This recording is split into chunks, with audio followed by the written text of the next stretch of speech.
Yo, what's up mga kayo Cubs? Isang magandang araw po muli sa inyong lahat mga bayang kaderista at syempre narito po muli ang inyong lingkod Master Lekim at welcome back po muli syempre dito sa ating Master Lekim TV.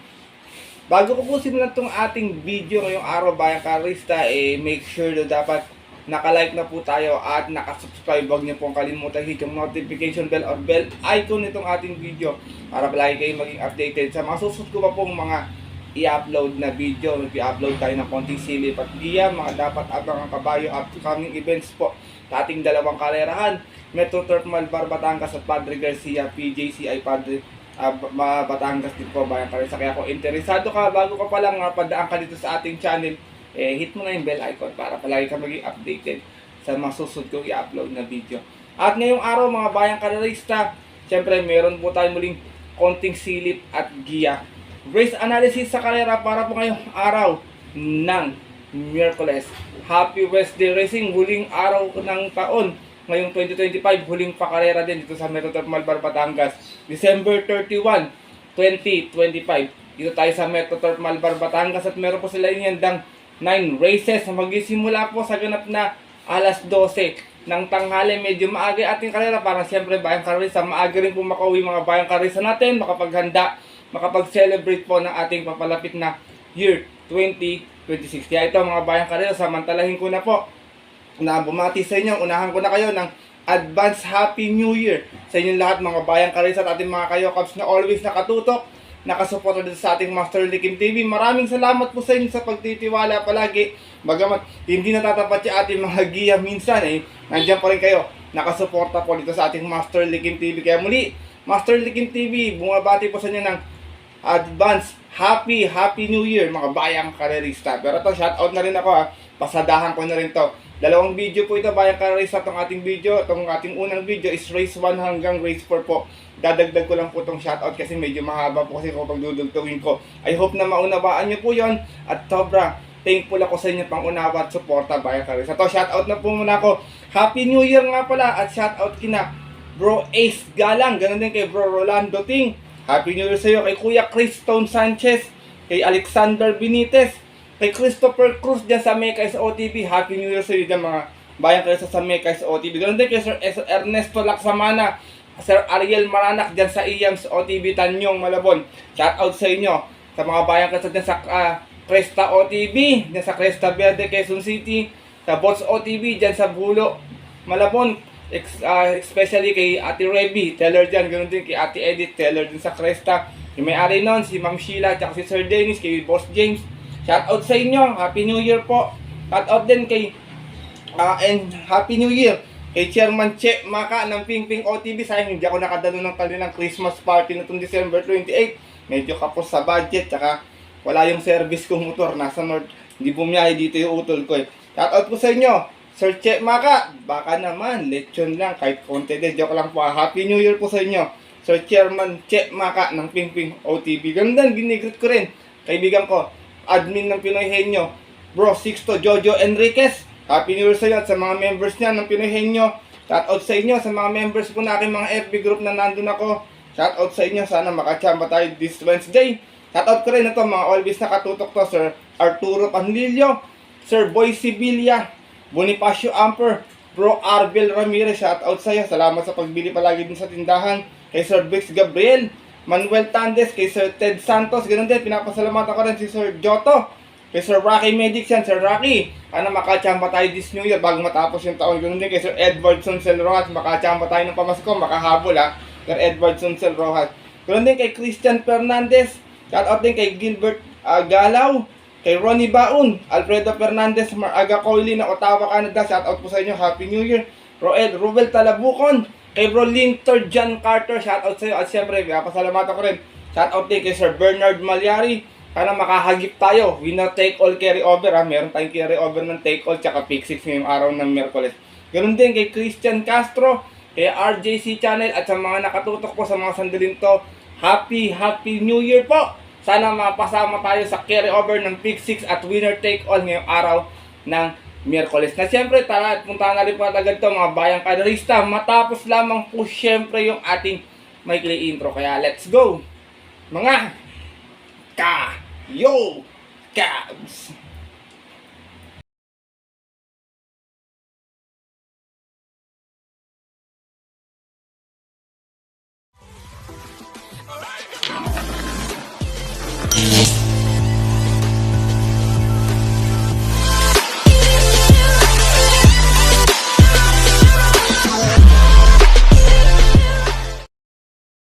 At gaya nga po, nang nabanggit ko kayo na sa ating intro, meron tayong 9 races na lalargaan ngayong araw po ng Miyerkules. Meron tayong dalawang winner take all, isa meron diyang carry over, meron tayong dalawang pick 5, meron tayong isang pick 6 na may carry over din, at meron tayong pick 4 event, Bayang Karerista. Medyo mahirap yung lineup pa, maraming mga patok sa KT, pero siyempre alam niyo naman, hindi maiwasan yung upset. Minsan maraming mga minamagaling dito ng mga kabayo na siyempre hindi maiwasan yung upset talaga. Kaya sipag kayo maigi, makibalita kayo.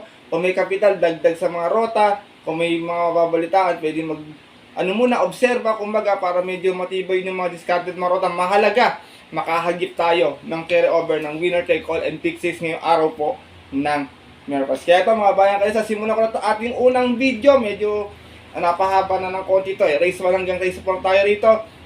Medyo bibigay ako ng konting paliwanag dito sa ating karera, kaya medyo matatagalan ito. Kaya ito, bayan ka na, siyempre wala nang tumpik pa. Good luck po sa inyo lahat. Have a blessed New Year racing and start na po tayo. Race number 1, start natin winner take all event. Meron tong carry over amounting ko 3 million mga bayan ka rin sa pagkakapanalo ni Graceful Gift tsaka ni Sahib. Ito alam niyo naman, mga giya natin yan, Sahib, Graceful Gift, tsaka yung yung nanalong 12, Rocking Bell. And I hope sana tinamaan niyo po yun itong nagdaang Friday, nagdaang Monday racing. Sa itong pinaka-committing this class 5, 1741, 1400 yating distansya. Meron tayong 13 runners na maglalaban-laban. Dito sa karera na to mga bayang karerista, meron mga galing sa panalo, gaya po ni Harana, Heavyweight, Kaboom. Yan, mga galing sa panalo po yan, bayang karerista. Si Harana, medyo bumigat yung peso, nagpalit ng hinete, kaya medyo pass muna ako sa kanya kasi si Jen Huko nagpapanalo niyan eh. Alam ko naman magaling din to si Angel Ramos pero parang medyo naalangan ako sa magkapalit ng hinete. Kaya ito, first choice ko, cambio hinete rin, numero 8, High Octane, narerenda ni JT. Sarado medyo tingin ko, hindi nang maganda yung naging salida nito last time, bayang karerista, medyo natabunan sa largahan, hindi nakapwesto agad na maayos na to dito. JT na to, sigurado ko magaling magpasalida to, tsaka magaling kumuha ng pwesto. Segunda to last time, may 128 flat sa 1400 hanggang sa 19 out of 13 rounds sa laban-laban. Same rating bisa niyo po ng December 21 last race, kung saan na-upset nga po siya doon nung naritong si Harana. From Abu, Jan Sargent Dio Campo, sa mga lalanda, JDZ. Para sa ating numero 8 si High Octane. Second choice ko, galing sa panalo rin last time, medyo impresibo rin, Remate, numero 5, Heavyweight, narerendahan po ni Alison Pabilik. Meron din tong 128 flat last time, nanalo ito. Umalis ng 7-6 out of 13 rounds sa laban-laban. Sa rating may 1741. Medyo may kagaangan naman pong 1741 yung naging grupo niya last time. Kadagang mamayagpag siya sa grupo na yon. Tinalo niya po doon yung kabayong si Marvin Spride. Same rider na rin, JT Pabilik. Para sa ating numero 5 si Heavyweight. Itong kabayo ito, sanay rin naman sa malakas na laban to eh. Sinasama kong third choice ito, medyo impresibo yung panalo last time nito eh. Numero 10, Kaboom, narerendahan po ni Joe El Ciego. Meron tong 126.6 last time, nanalo ito, bayan kasi medyo impressive yung panalo, medyo angat ng konti sa preba dito. Umalso ng 7-6 out of 11 hours sa laban-laban, rating with 1741 at po ng December 20, di naman din gano'ng kalakasan yung laban, tinalo niya po doon yung kabayo si Echuran Run. Same rider na rin, Joe El Ciego, para sa ating numero 10 na si Kaboom. Wala pala sa KT si Kaboom, pero galing sa panalo, bayan kayo sa atin. Take note, baka makabilang maka-upset to, kasi alam niyo naman, minsan pag nananalo, nagkakaroon ng aumento yung kabayo. Kaya sipat kayo maigi ha. Tingin ko itong race 1, kahit mag-apat dito ay medyo hindi pa sigurado sa ating winner take all. Race number 1, mga bayang karerista. First choice ko po muli, numero 8, High Octane. Second choice, numero 5, Heavyweight. At third choice, numero 10, Kaboom. Tamang-tama to, New Year. Good luck po. At nato na po tayo sa ating race number 2. Start nating first week pag-event. At 1200 ating distansya. Ito yung ating MMTCI Year-End Stakes Race 2. 2-year-old na mga important po ito. Meron tayong 5 kalahok na maglalaban-laban lamang. Dito ba yung karesta first choice ko? Minamagaling to ng mga karamihan eh. Kasi napakaganda ng nabato nito. Numero 1, Otto Cruz. Narerendahan po ni Patty Dilema.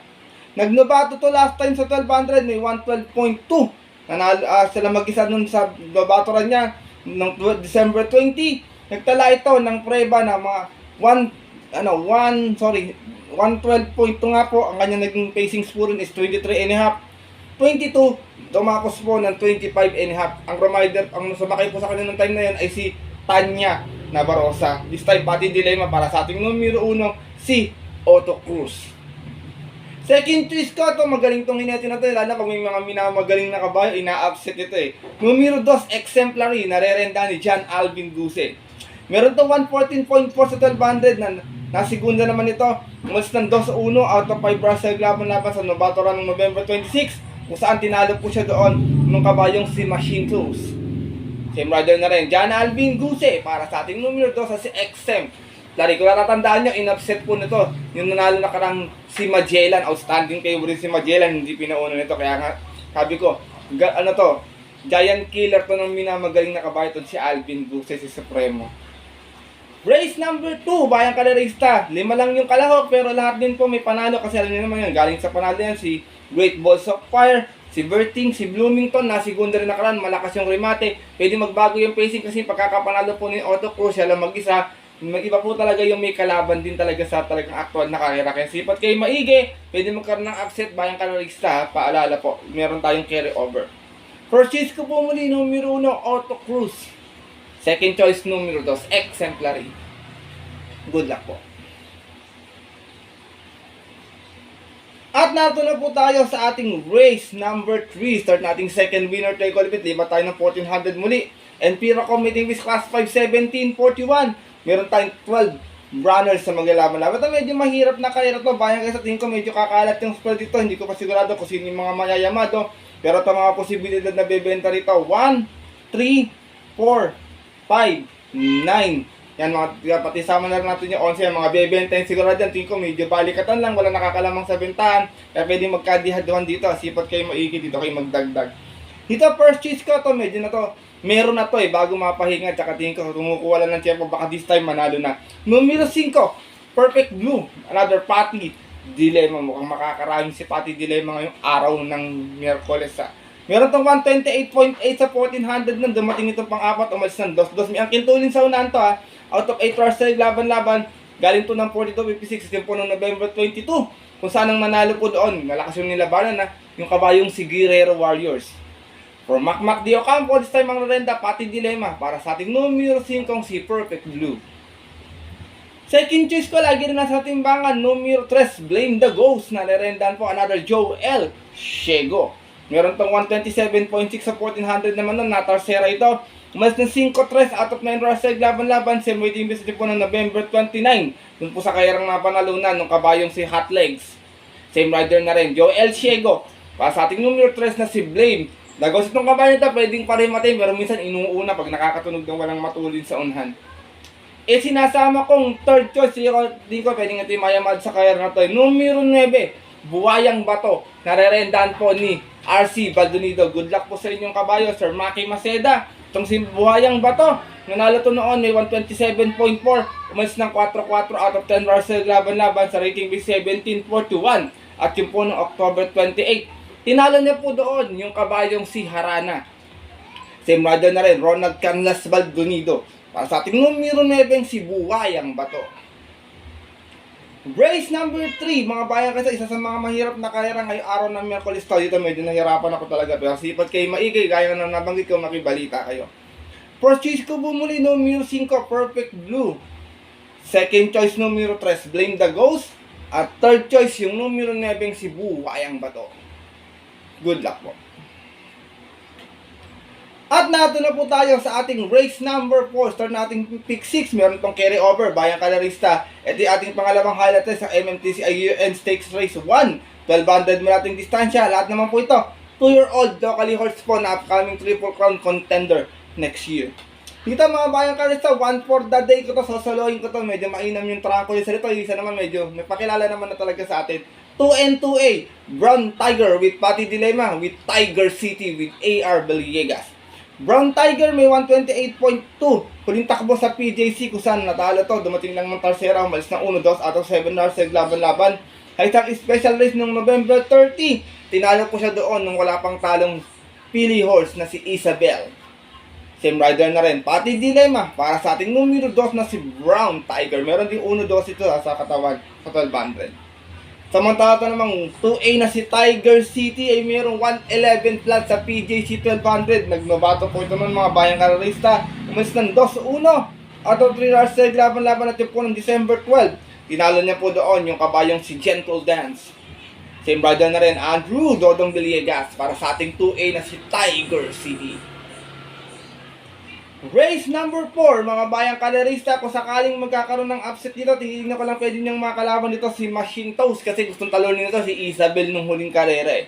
Yan lang naman nakita ko, pero kung nagtitipid kayo, tingin ko medyo nakakalamang itong dalawang dosa to sa prueba pa lang, 1-12 tsaka 1-11. Kaya ito, suggest ko nga pong 1 for the day. Ito sa ating race number 4, itong 2N2A, Brown Tiger City. Good luck po.